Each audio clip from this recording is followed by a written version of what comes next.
Hello and welcome to Full Contact Nerd. I'm Cris Alvarez and thank you for listening.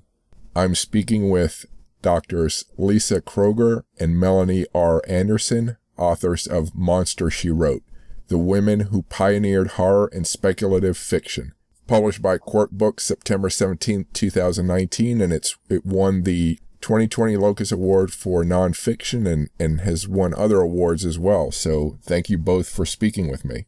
Oh, you're welcome. Thanks for having us. So first, how did both of you, how did you get involved in studying and writing a book on this subject? I guess, Lisa, you can start. Well, this is I'll start at the beginning. Melanie and I met in Oxford, Mississippi when we were both doing our doctorate at the University of Mississippi, and we were both studying literature. She was studying American literature. I was studying British literature, and we actually were sharing an office. And we spent a lot of time in our office kind of getting to know each other and trying to put off our own dissertation writing. And in doing that, we kind of discovered that we had a mutual love for like ghost stories in particular, but also horror fiction. And we discovered we liked a lot of the same authors. And from that, I think from that friendship and from those earliest talks, that's where we came up with the idea to write this book, just so that we could kind of trace the history of some of the women who wrote the types of stories that we liked. And that's really where it started. So. Mm-hmm. And Melanie? Yeah, I think Lisa did a pretty good job of kind of summarizing how we got to know each other. I mean, I would just add that in addition to that, we also did 2 academic projects together before we embarked on Monster, She Wrote. So when we were still in graduate school, we started collecting essays for an essay collection basically on ghosts and spectrality in literature and film. And that became an essay collection that Lisa and I co-wrote the introduction for. So we started even then kind of working out our system of writing together. And then we ended up doing another essay collection on Shirley Jackson. And again, we co-wrote the introduction on that.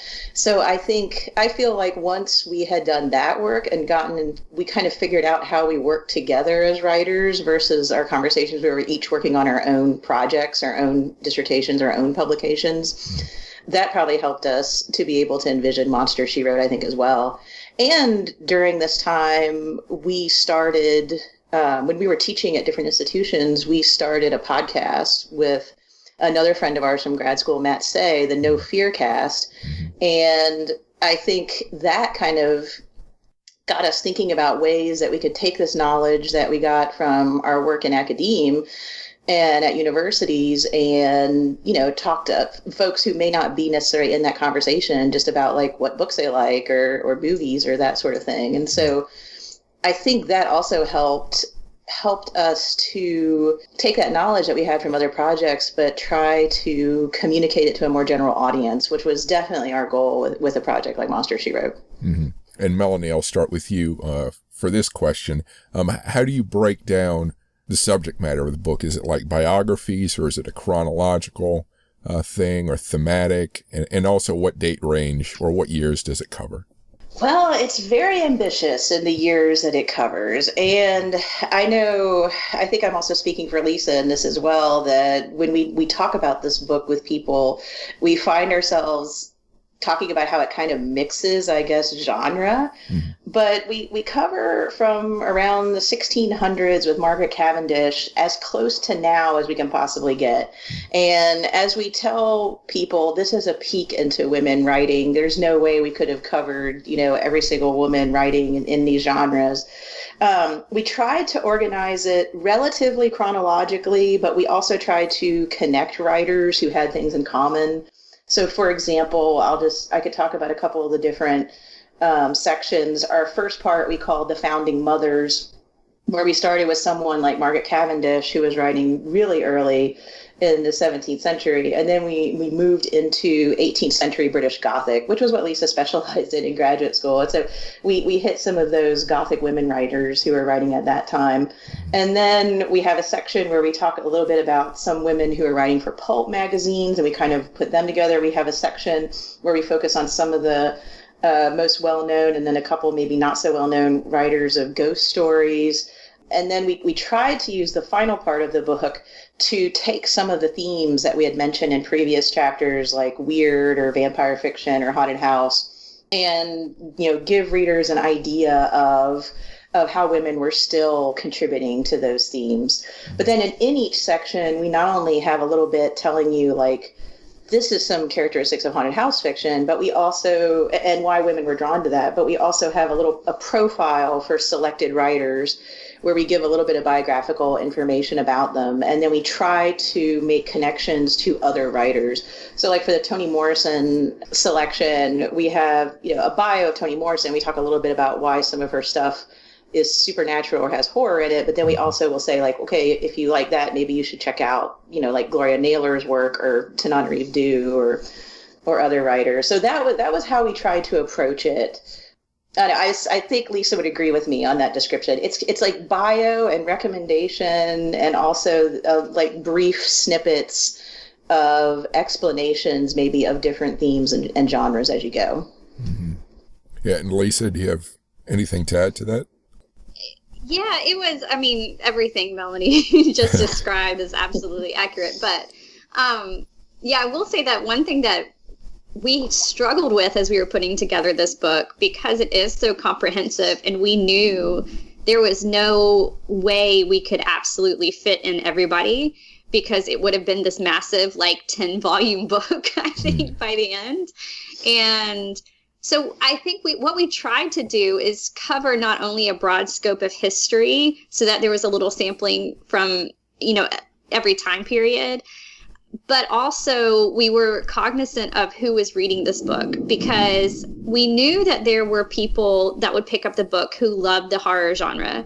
And we knew that there were going to be a lot of these names that they already recognized. So we wanted to put in a few surprises that we had to dig up, that even most horror fans would know. But then we were also trying to be a little bit sneaky as well, because I know there are a lot of people who are turned off by the term horror, and, they'll say, oh no, I can't read that stuff. I can't watch that stuff. Yeah. But then they do, right? Then they'll tell me, like, oh, but I love Toni Morrison's Beloved. Mm-hmm. And I'll be like, but that's a very, very scary book. Mm-hmm. And so we also wanted to put in some names that people might not associate with the horror genre, just to kind of bring over those people and kind of let them get used to that label a little bit. But really, I think what we wanted to do when Mel was talking about it being a kind of recommended reading list is we wanted this book to be a starting point.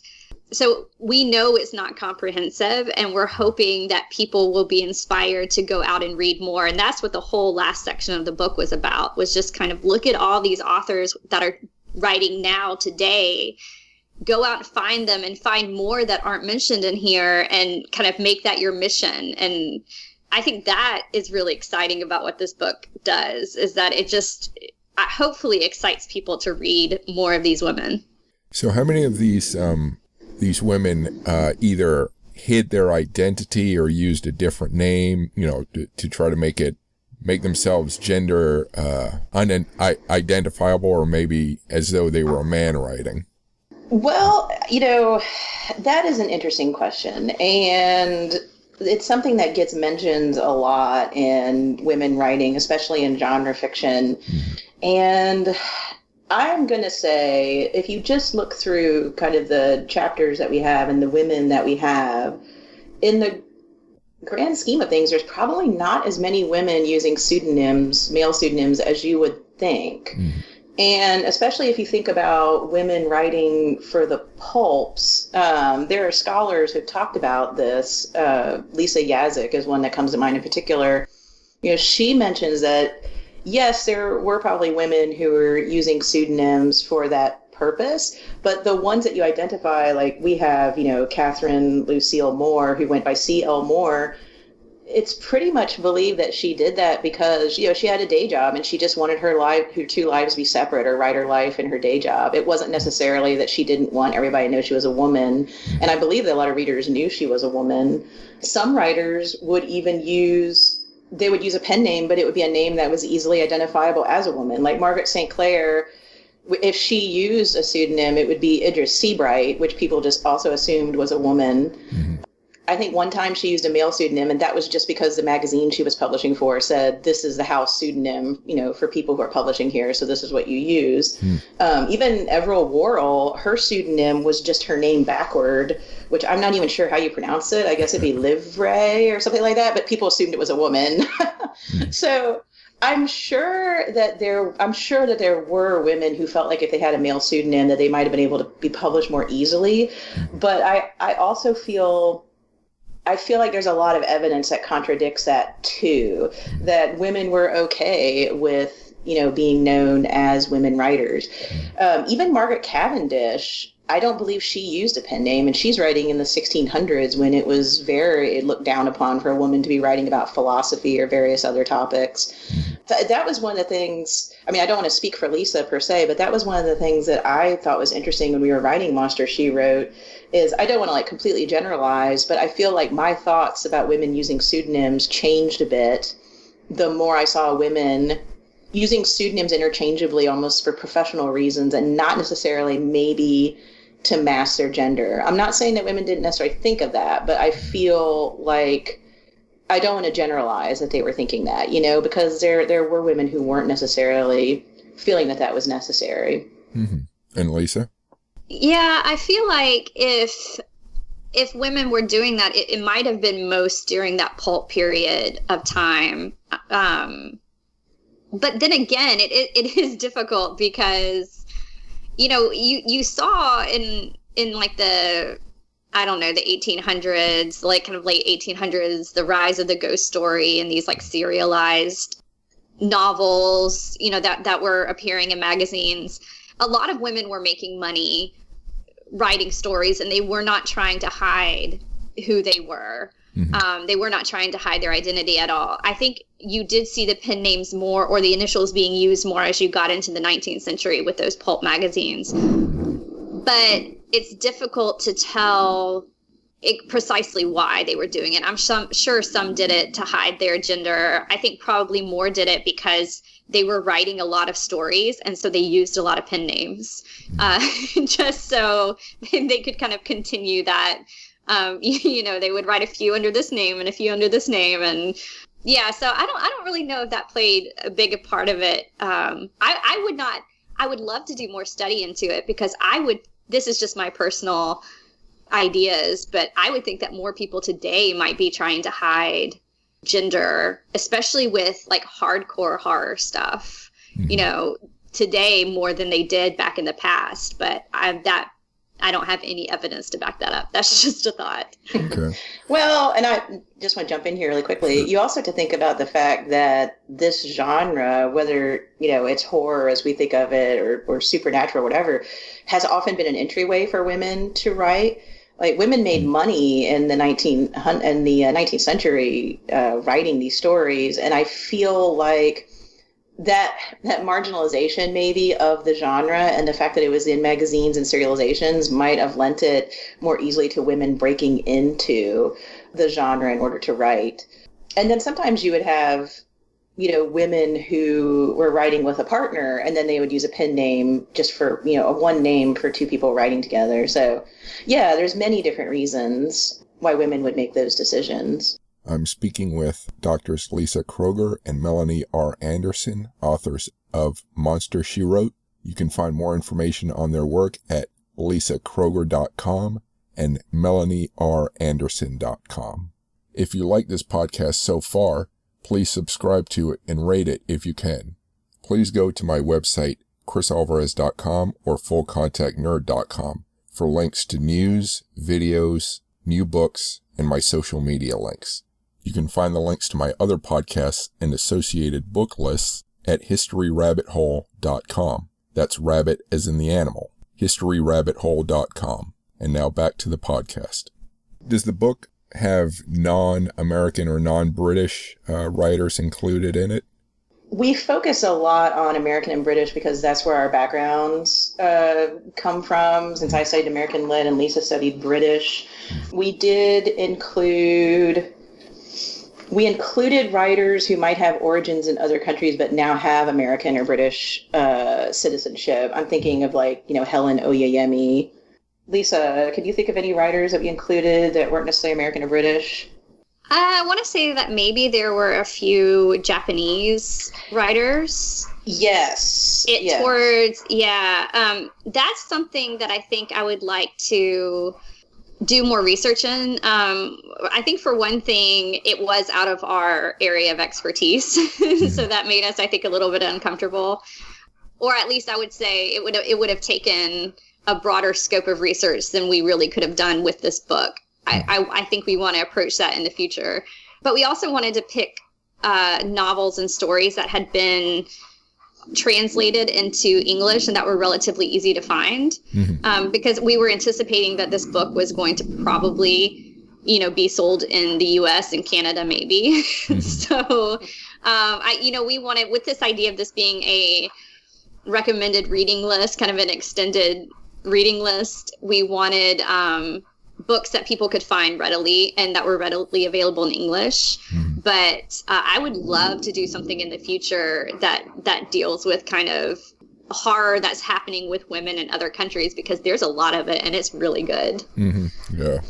I totally understand the limitations to the size of the book, and there's so much. Like you said, you could do a 10-volume series on this.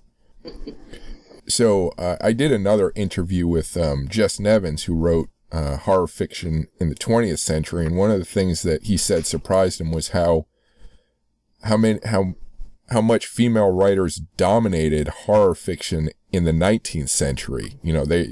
They were the major producers of it, and then it changed in the 20th century. So I'm just curious to hear more about 19th century horror literature written by women. And Lisa, I guess if you could start. Mel will probably have a more interesting answer than I do, because I know she's read a lot more of it.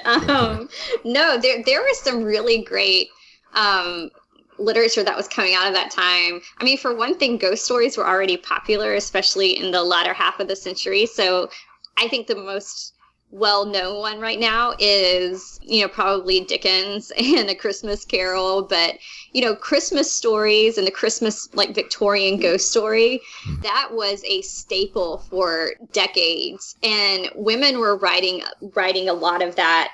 But then there was also kind of the rise of spiritualism just in general as well. So I think people had a very wide-ranging interest in anything that had to do with the spectral world, and writers were taking advantage of that. So a lot of it was, you either saw women writing these kind of mysteries that involved, they're looking for a large inheritance that they can't find, and so the ghost of great uncle Theodore comes to them and tells them where it is. Or sometimes you had murder mysteries type ghost stories where, a house would be haunted by somebody who had been murdered or killed, or often there was a lot of child ghosts too, which I find fascinating. The idea of a poor neglected child who was coming back, not really malevolently, but more of a just, I don't know, kind of don't forget I lived type of story. And maybe as guilt, there were a lot of these kind of ghost as guilt stories. I don't know, Mel, I feel like you have probably read a few more of these than I have, so you might want to take over. Oh, man. I think there are many reasons why that happened. One is probably that writing became, starting with those Gothic writers, even in the 18th century and into the 19th century, writing became much more accessible. You had a more literate population. It was a lot cheaper to print reading material. There were more people who were getting books. So this is, during the time when Gothic writing was really popular in the 18th century, you would have people who would like work a factory job and they wanted to read something entertaining. So they were going to grab like an Anne Radcliffe novel or something because they wanted some ghosts and violence and, it's escapist fiction.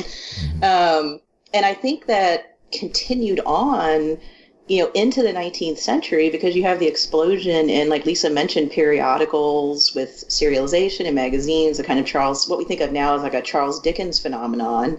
But even then, Elizabeth Gaskell was just as popular as Charles Dickens at the time. And she was also writing social realism and supernatural, just like, Charles Dickens. And so I think that the explosion of periodicals and magazines and more stuff being published just opened up the market maybe to more voices.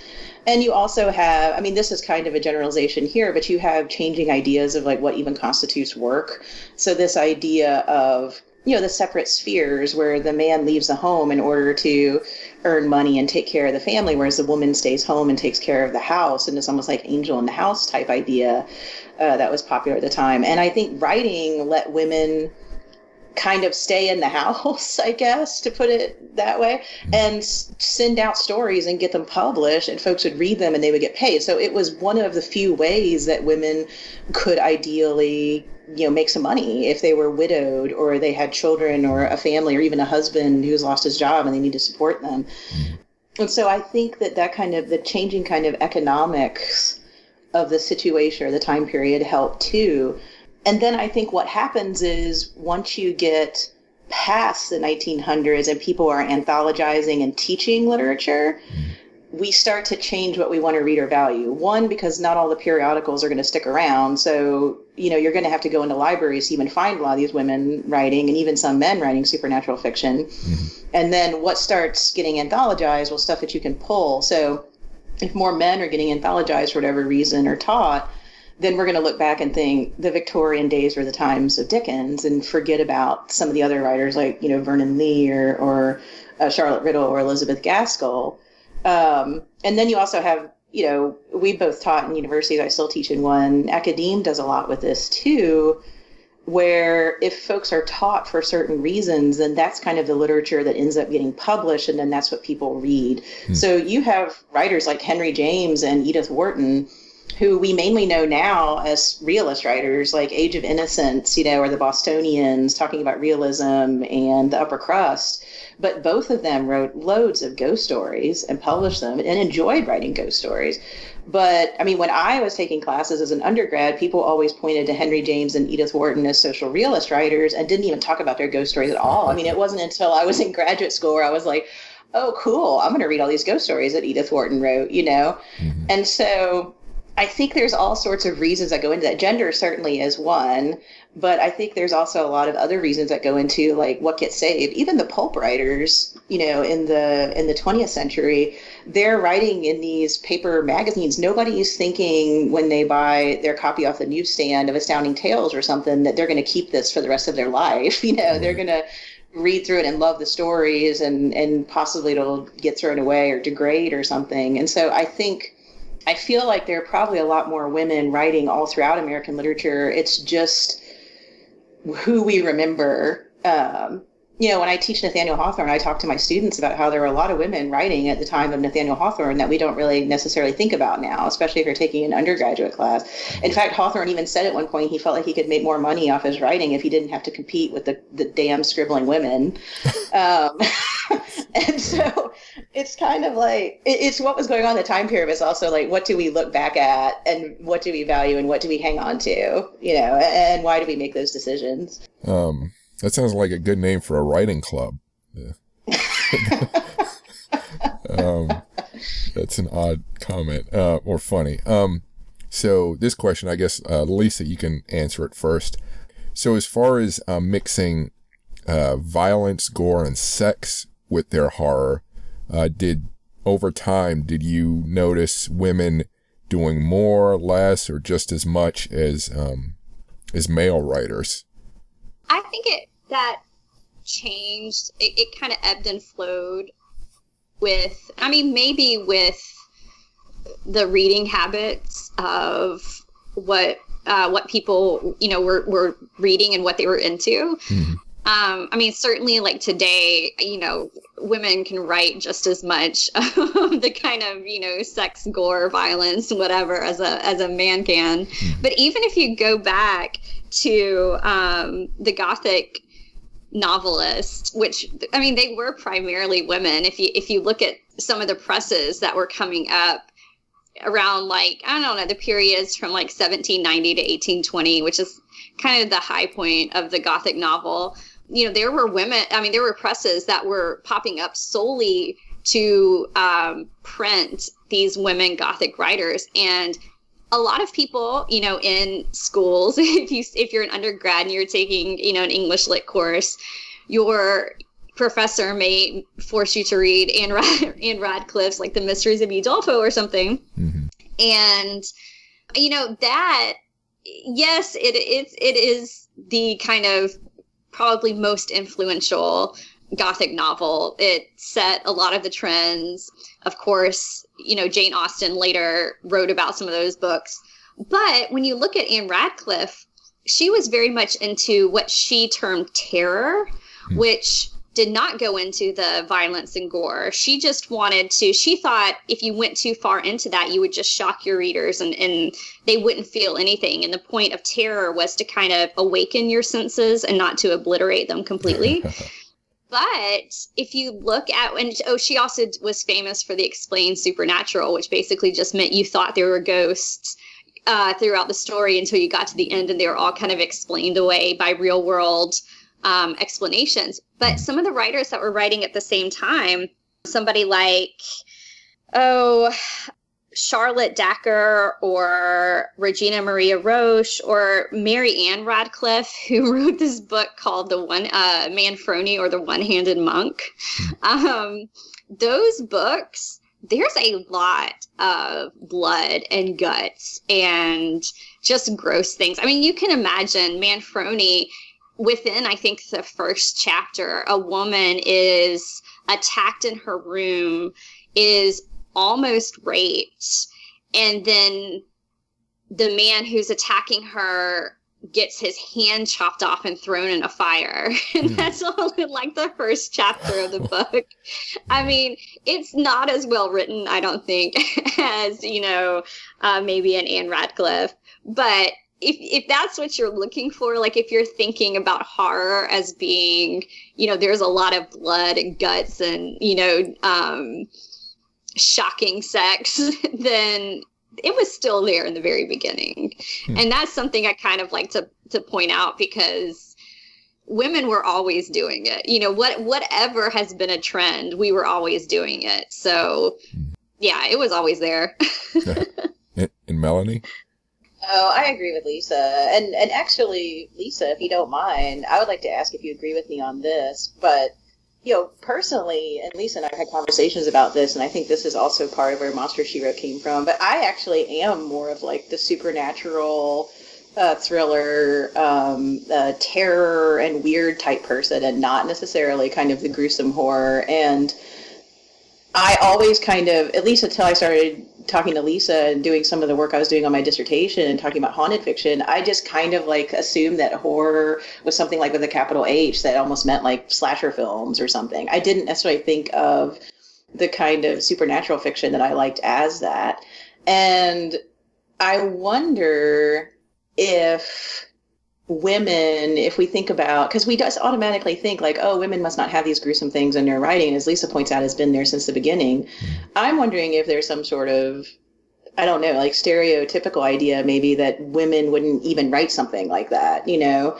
Like we were talking about earlier with the pseudonym, that a woman might need to use a male pseudonym to write something that's really hardcore, I guess we would say, or really violent or whatever. I mean, Lisa, do you think there's some sort of like stereotype maybe about women writers that they wouldn't be interested in that per se?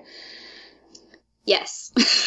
I mean, yeah, I think there, you know, you could talk about like some sort of broad, you know, societal ideas of what, you know, the genders are supposed to be into. You know, of course, this is very much like, I guess, traditional binary, like male, female, not taking into account, I think, all the all of the things on the spectrum that I think gender can fall into. This is looking at, just those stereotypical things. But just in my own personal kind of reading habits, even as a child, which this may have gone into in part why I wanted to write a book like this, is I would always gravitate towards the ghost stories. I would always gravitate towards horror stories, even the like horror stories that were meant for children. One of my favorite books was Scary Stories to Tell in the Dark. And I think I read that so many times that I could like quote it back to you. And I was young.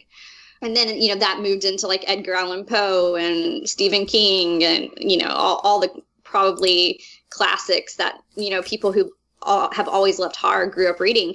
But I always had people say, "You're so nice. Why don't you read something a little bit nicer?" And I think that's expected that was kind of what was expected, is that I would want to read something nicer. I don't know what that means. I don't know what nice literature is, but, I would often get that comment. Yeah, I think there is kind of an expectation among writers that if women write horror, we're going to write some sort of quieter horror, that it's going to be just a soft little ghost story and not necessarily the, slasher story about somebody spilling their guts everywhere. Even if you look at academics, and I'm tying this back to the Gothic novel now, but there was even, for a time, like this idea of the male Gothic and the female Gothic. So that the expectation was that, the male Gothics were the ones who pushed the envelope a little bit more. A prime example of that would be like Richard Matheson's Hell House versus like Shirley Jackson's Hill House, which Hell House is much more kind of like a funhouse carnival of demons and things happening. And then Shirley Jackson's is a little bit, I don't want to say quieter because it's still just as scary, but it's definitely more of, is this all in her head or is it not? It's much more psychological. So I think that's a good example of how people, even with the best of intent, like academics who love the material will still want to separate it out based on gender. And I just don't think that that's warranted when you really look at everything that women have been writing. Mm-hmm. I'm speaking with Drs. Lisa Kroger and Melanie R. Anderson, authors of Monster She Wrote. You can find more information on their work at lisakroger.com and melanieraranderson.com. If you like this podcast so far, please subscribe to it and rate it if you can. Please go to my website, crisalvarez.com or fullcontactnerd.com for links to news, videos, new books, and my social media links. You can find the links to my other podcasts and associated book lists at historyrabbithole.com. That's rabbit as in the animal. historyrabbithole.com. And now back to the podcast. For each of you, what would you say is the most shocking story that you came across researching for this book? It was shocking in whatever way you want to define that. Melanie, do you have one? Oh, man. I'm going to have to think about this. Or Lisa, if you have one that comes to mind. I mean, I don't know if it's shocking so much as scandalous, and I like it. In that we start out with Margaret Cavendish, who wrote even before like Anne Radcliffe and Mary Shelley. Of course, a lot of people like to point to Mary Shelley to be like, see, the sci-fi and horror genre has always started with women, looking at Frankenstein. But even going back further, if you look at Margaret Cavendish, and she was very much wanting to write science fiction, what we would now call, I think, science fiction or speculative fiction. And we came across this one story about how she was always trying to craft her own persona as a writer, and she wanted people to talk about her. And so I think we included it in the book because I was just like, I love this. But she would go to the opera with her husband, who was like a nobleman, and she would have her dresses cut so that basically her breasts were outside of her dress, and then she would paint her nipples red. And she would go to the opera like that. And people like documented it. Like people would be like, yeah, Margaret Cavendish was out again last night. And But I also love that idea because it completely goes against, like Mel was talking about earlier, about how, you know, women writing were kind of seen by some of the quote unquote intellectual, serious male writers like Hawthorne or something as being, you know, those damn scribbling women sitting at home, you know, what are they doing? But then when you look at somebody like Margaret Cavendish, it was like, no, she did not want to be sitting at home as like a housewife and a mother. And she wanted to be out in the world, like making people look at her and making people talk about her, and then making people talk about her ideas, which, you know, and that went beyond just her speculative fiction writing. She wrote, you know, she had philosophies about science and mathematics and all sorts of things that, you know, women were not supposed to have ideas on. And I love kind of that brazenness. So I don't know if I love that story. I always like to tell it. That's cool. And Melanie, that's a good one. Okay. I got one now. Sure. Okay. I think learning about Dion Fortune was really fascinating to me. And this is going back to when I just started reading some of her stuff on my own. And then when we got into Monster She Wrote. So her collection of occult detective fiction or supernatural mysteries about her fictional character, Dr. Taverner, she writes in the preface to that book that everything that happened in, you know, the mysteries of Dr. Taverner were true and happened to her. So she talks about how she had a mentor who taught her how to diagnose people, not just physically, medically, but spiritually as well. So she basically says, like, all these stories about this guy who has this spiritual psychical hospital and is helping people who think they're vampiric or have had curses put on them or whatever is true. She basically says she changed the names a little bit, and every single story was inspired by real life. And I thought that was fascinating. And there's a lot with her where her real life enters into her writing in, I think, really interesting ways. And while we were researching for Monster She Wrote, we saw where some people had mentioned that she believed that Britain could use psychical protections during the war to protect themselves from invasion. And I just thought that was really fascinating that she lived, you know, her psychic and philosophical ideas for real. It wasn't just she was writing fiction. For her real life was inspiring her fiction. And you know, she felt like she could even use kind of psychic powers or angels or spirits to even like protect her country. So she has an amazing buy-in into her belief systems. And I thought that was really interesting. Yeah, that is. And actually, that makes me wonder, maybe this has no impact, but did you see a difference between sort of the religious, how religious the people were, you know, Catholics, Protestants, or maybe just authors who were pretty much atheists? Do you see anything like that? Or are either of you able to comment on that aspect? That's an interesting question. I mean, I wouldn't be surprised if some of these women faced some blowback in a Christian society because of the stuff that they were writing about, you know, like that's dangerous or devil work or something like that.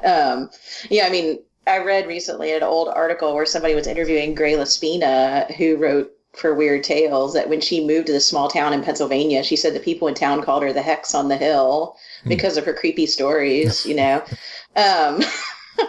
And I imagine that was probably an issue with the people who adhered to spiritualism, though spiritualism in the 19th century had an interesting relationship with religion, because there were a lot of people who were Christians who kind of latched onto spiritualism as evidence of an afterlife and like proving what they believed, but a little bit maybe gentler than Christianity because there wasn't as much focus on the punishment. And so I think there was probably like an uneasy truce or balance there.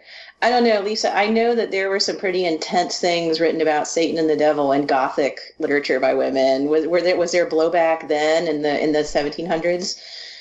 You know, that is very interesting. I'm sure there was. I just don't know of any of it. And, you know, that maybe now that this is interesting now that I'm thinking about it, because I had not put this, you know, really into my thoughts earlier when we were talking about like women writing under pen names.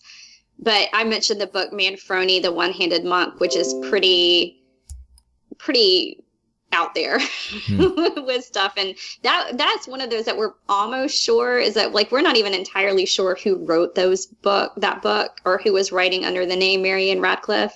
And that may have been a case where somebody was writing using a pseudonym, though I wouldn't know why. But, you know, I don't know. It's interesting because horror both kind of reflects the time it's in. Like, a lot of the Gothic novels, early Gothic novels, they dealt with religion in one of two ways. Number one, the heroine always had to be virtuous and close to God, but she usually was close to God through her relationship with nature. So she would kind of go outside, and I don't know, it was a very kind of, I don't know, almost poetic type of worship of, like, oh, you know, I see this beautiful tree before me, and so I know there's a God type thing. And then, but it was also very anti-Catholic. So, like, almost all of the villains in the Gothic novels were, like, monks were never good. You know, nuns were almost never good. And you can see some of that still, like, creeping into today, right? I mean, there's still a lot of, like, creepy nun and imagery and stuff in the movies that we even see today. But I think that was more of reflecting the time period and, like, who the audience was, because it was in England in the late 18th century. So it would have been a Protestant audience, but, you know, villains always had Italian or Spanish names, and they usually were Catholic. So, I don't know. Yeah, I think you can definitely see that shift over time, though. So, I'd love to look more into that, because I don't know if I've honestly ever really considered that much. Interesting. So let me turn towards how you did the research for this book, considering the vast amount of material you could go through. How did you just go to, you know, the wells that you had been going to normally for the research you always did, or how did you branch out? And I guess, Melanie, you can start. Sure. Yeah, I mean, this was a really intense undertaking, and I think we had a couple things that helped us even get started. And one was that obviously we had both, you know, studied this topic in various facets in graduate school. So there were things that I had read for my dissertation or for research I had done since, you know, graduate school for other publications, and there were things that Lisa had read and was familiar with that we could kind of pool together. So, you know, Lisa had a great knowledge of some of the earlier writers and also some of, like, the paperback horror, whereas I had read a lot with the women ghost story writers and haunted house stuff, and some with occult detective fiction. We both love Shirley Jackson. So luckily we had done a lot of reading already. And then it was a lot of reading and just trying to get our hands on stuff, which sometimes we weren't always able to get our hands on works because these things would be out of print. But then we also luckily had some research kind of almost like in our back pocket that we had already done, even, you know, that we might have used in classes that we had taught, that I think helped us get started. But yeah, I mean, it was about 6 or 7 months of really intense kind of deep dives, trying to add to the list of women that we had, trying to decide on how to format it and include ones that we wanted to include. You know, some people we couldn't necessarily find enough biographical information on, or some people we couldn't get our hands on things they wrote. And, you know, I just want to say thank you to all the librarians who helped me during this too. I mean, I was at 2 different schools. I was first teaching at a school in West Virginia, and that library helped me a lot in interlibrary loan. Then I did a lot of the research where I am now in Mississippi, and the school library, interlibrary loan, helped me a lot with that too. But yeah, I mean, not just academic research, but also trying to find some primary research from the time, like getting the newspapers. I think Lisa did some of that. Lisa could probably talk a little bit about how she was looking into archives of pulp magazines to try to get a feel for what was going on there. There were a couple of databases on British writers, like Cambridge's in particular, that we were able to use to help us out.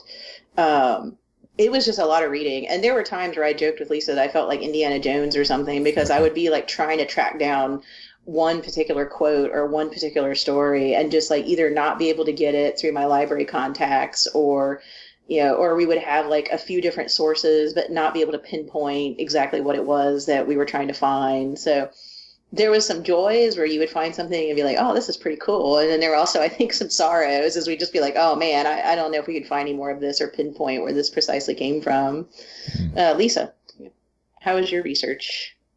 Yeah, there were times that we were getting desperate because I think for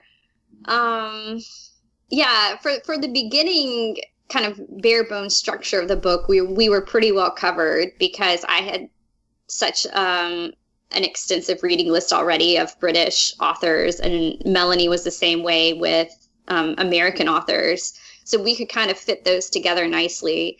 But then there were writers that we would read about, or maybe we would have like one story from them and we would think, oh, this is a really good story, we want to include them, but we couldn't find any information whatsoever on this person. It was just like they disappeared.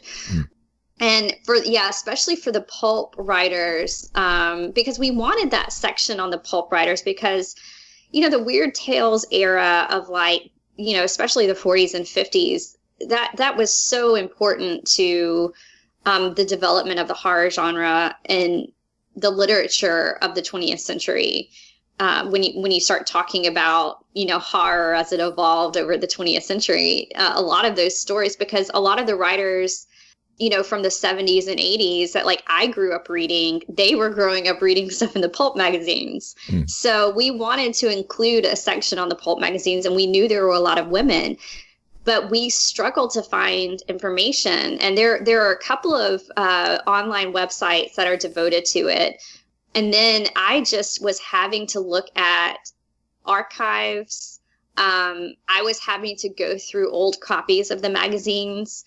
And it really was like I was a detective at one point, because the research went something like this. I would be reading a magazine and I would see a letter to an editor that referenced a story that was in issue, you know, 52 or whatever. And so then I'd be like, okay, I know that author was published in issue 52. So I'd have to go track down that issue, and then I'd read it and see if it had what I needed. But it really was that kind of level of research by the time we were trying to put it all together. And then I think there was, you know, just the frustration too of not being able to include, I think, like the diversity of writers that we wanted to, because I think Melanie and I were both hesitant to write too much about women who are writing today, because they're not done with their careers, right? It's still, careers are still unfolding in front of our eyes. So while we wanted to mention them in that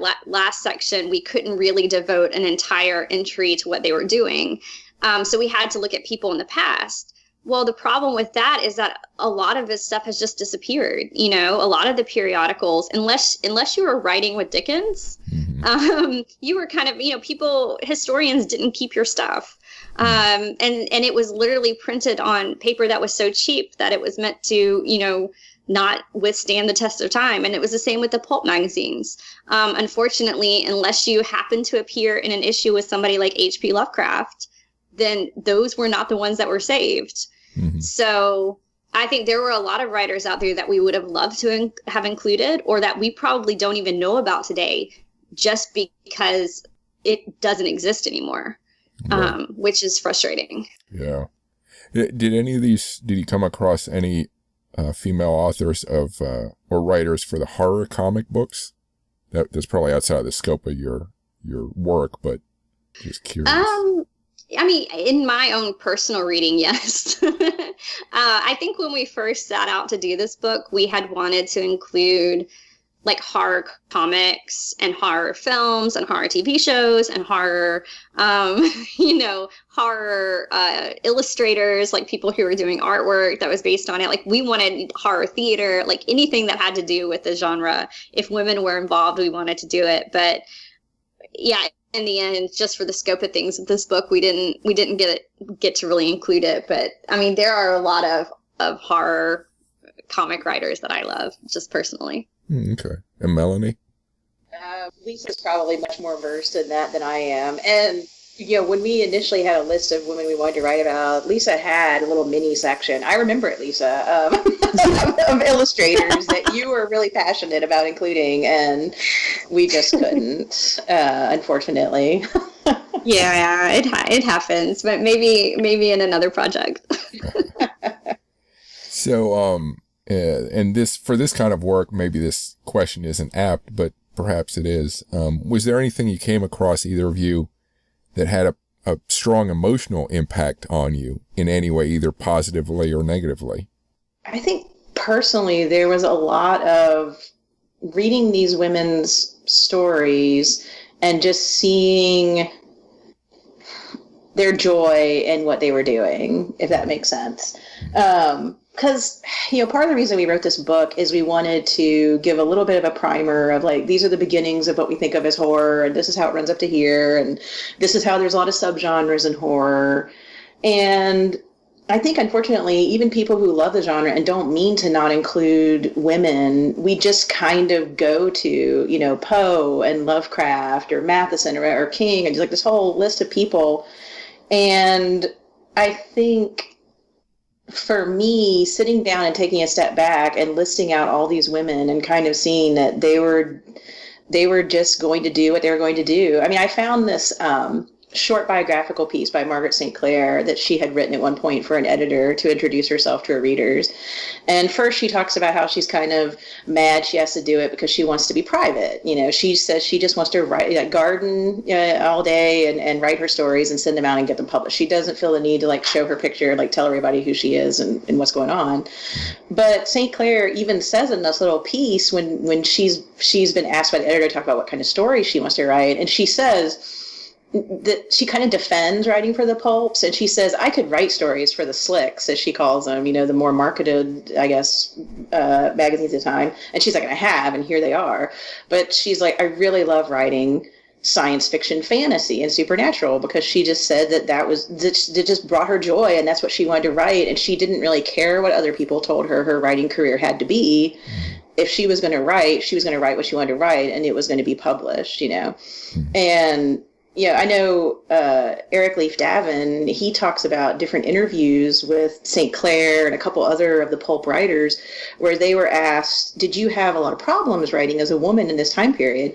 And St. Clair said her only problem was finding enough, her only problem was submitting enough stories to enough magazines to get published, because she was sending out so many stories. One magazine would be like, okay, look, we can only have one of your stories in each of these issues. And so she had to send all these stories to others. And they just, I don't know, there's this joy in what they were doing. They're working all day at a day job, and then they go home and they write these really awesome stories that they believe in. And all they want is to get published. They're not even themselves necessarily thinking about what their legacy would be or their history would be. Or somebody like Charlotte Riddle, and then I'll let Lisa talk, but Charlotte Riddle had a pretty bad marriage. I mean, nobody knows all the facts about it because there's not a lot of biographical information about her, but there were a couple scholars that had written about her life, and it's unclear as to whether her husband couldn't work or wouldn't work or was fired, but she had a lot of marital issues, and she had to write to support them. And so her life was almost like this mad scribbling just to get stuff out and get published in order to take care of herself. And it was those stories with the women who were had the passion for it or were doing it because they loved it, but then also sometimes, especially in the 19th century, this almost desperation of not only wanting to get your stuff out because you love to write, but also oh man, in order to better whatever my situation is, I've got to get this stuff out there and make money. Mm-hmm. Yeah. And Lisa? I mean, one for me, this was even prior to the book, was Shirley Jackson. And I think getting to know her more, even as we worked on this, she still is somebody who, I'm very touched by her story. And in a similar way, I'm touched by Marjorie Bowen. I think it's both what Mel was describing, which is this drive to write, and the drive to write these what could be considered very dark stories, but also doing it in spite of or maybe because of, I'm not really sure. I don't want to speak for these women because I wasn't there. But like, I know Marjorie Bowen was the breadwinner for her family when she was writing. She started publishing at the age of 21 and just basically didn't stop. She wrote something like over 150 books, and that was the main source of income for her family. And that always struck me kind of in the same way that Shirley Jackson, and she's written a lot about writing and kind of maintaining the ideas of a home. Of course, she was writing in like the mid 20th century. So you're talking like this 1950s housewife, these ideas. But she was also raising children. And she wrote 2 books about her family life among the savages and raising demons. And they're really funny accounts of kind of her family life, these little like domestic sketches, I guess that's what you'd call them.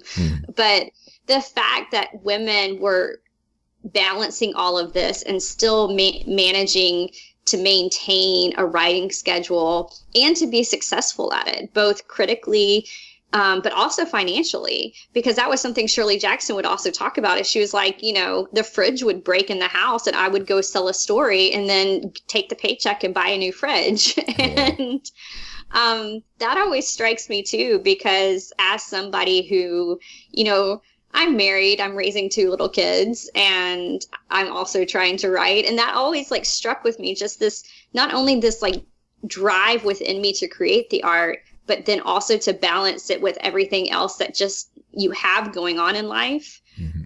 Not to mention what society tells you need to be doing, right? That's a whole other thing. But I don't know. I found that very touching, and I found it very real and something I could connect to. And I think probably a lot of women could connect to that. Mm-hmm. Okay.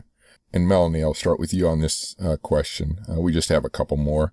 I think each of you mentioned something that surprised you, but as you did your research, what was the most surprising thing you came across? Nothing pops right to mind, like a Rorschach test. Like, what's the first thing you think of when I say surprised you? Oh, man. I'm trying to think like what I found most surprising in this book. I think there are a couple things that kind of surprised me. One was when we started this, I knew that there were more women writing for Weird Tales in the pulp magazines than necessarily come to mind, but I didn't know much of anything about Gertrude Barrows Bennett. And the more I read about her, the more I found was really interesting, because in some ways, she was writing what we think of now as weird stories, like right before and around the same time as H.P. Lovecraft. And yet when people talk about the weird, they basically just talk about Lovecraft and kind of his disciples.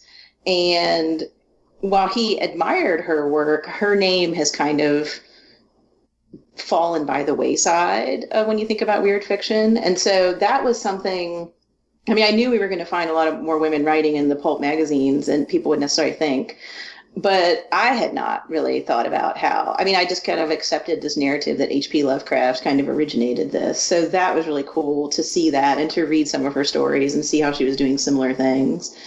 And then I guess the other thing would be when we were doing the initial research for the book, that was when I discovered Jewelle Gomez and her book, The Gilda Stories, which I am ashamed to say that it took me that long to discover that. And I had just read The Gilda Stories, I think, before we started working on Monster She Wrote. And I loved her portrayal of a Black woman lesbian vampire, and like the way that she kind of took the vampire myth in really interesting ways, kind of anticipating, what Octavia Butler would do with the vampire in Fledgling. So I don't know, surprise might be too strong of a word for those 2 things, but those are 2 things where I was like, one, this idea of like, maybe there were some other folks around the time of Lovecraft developing weird that we don't talk about. And the other is, this really cool way that in the 70s, Gomez kind of takes the vampire story in a whole new direction. Okay. And Lisa? Yeah, I was actually thinking about Jewelle Gomez while you were talking. I had known of the Gilda Stories, but really by name only, I think, before this book, I had no idea that a vampire novel could be so... I'm struggling to find the right descriptor for it. I think before, if I had read a vampire novel, it was either the Anne Rice kind of vampire, or of course Dracula, which, you know, I love Dracula. You know, where they're these sort of debonair, wealthy, almost aristocratic kind of old vampires who are very like libertine in their in their lifestyles.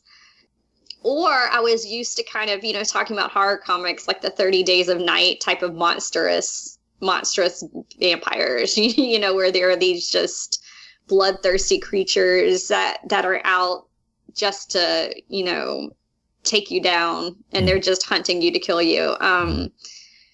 Those were really the only type of vampires I had ever really encountered. And I thought I had read a lot because I had worked on the Encyclopedia of the Vampire prior to that as a contributor. And I had done some research into vampire literature. And yeah, that was surprising to me. And that led, I think, to, at least for me, it led to Octavia Butler. I had never read Fledgling. I didn't even know that Octavia Butler had written a vampire story.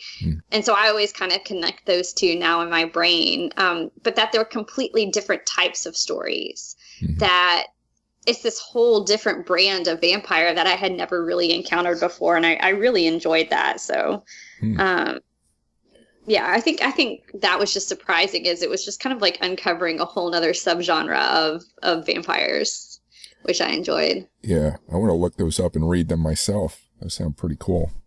Because I'm a vampire fan as well, so.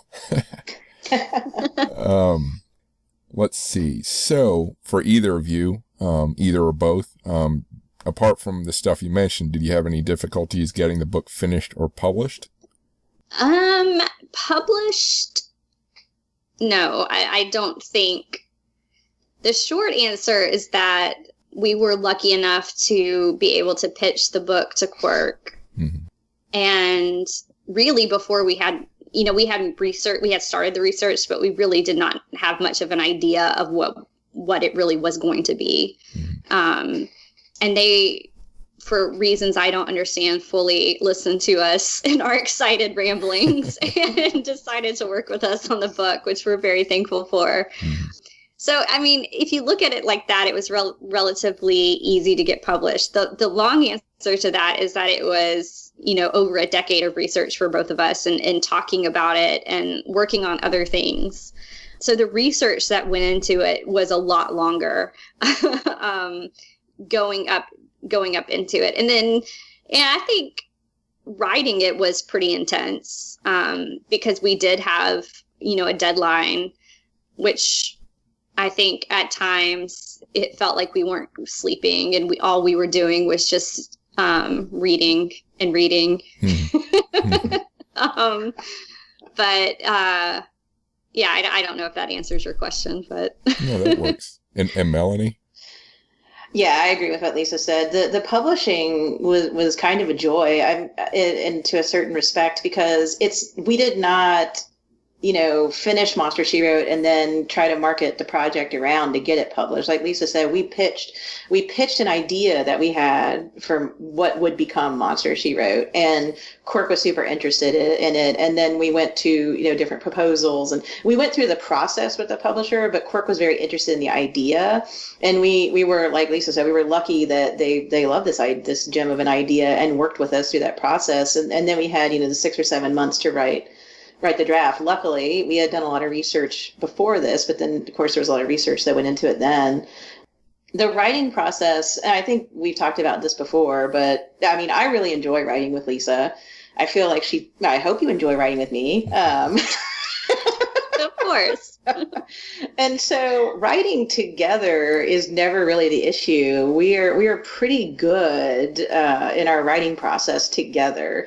But writing, of course, is difficult and hard. I mean, that's the nature of it. And we had, a limited amount of time, obviously, to produce this. And we had stuff going on. Like, I mean, I was changing jobs and moving at that time. And so there was a lot of we just had to communicate with each other and keep each other apprised as to where we were on the manuscript and that sort of thing. So it definitely was not without its stresses. It wasn't kind of a simple, smooth flow, I guess, but I very much enjoyed the process of writing with Lisa, and it was really cool to get to know these characters.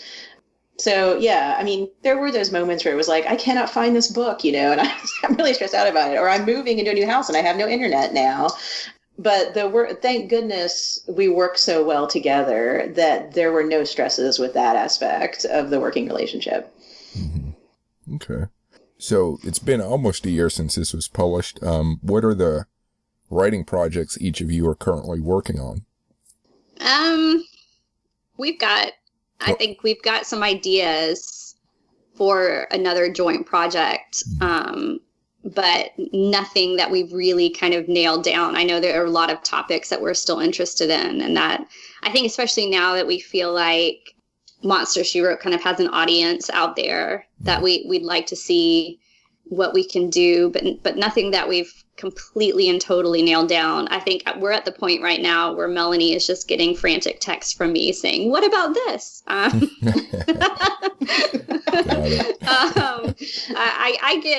will find a little newspaper article from 1916 or something, and I'll be like, there's something here I'm interested in, or the next day is something else completely. So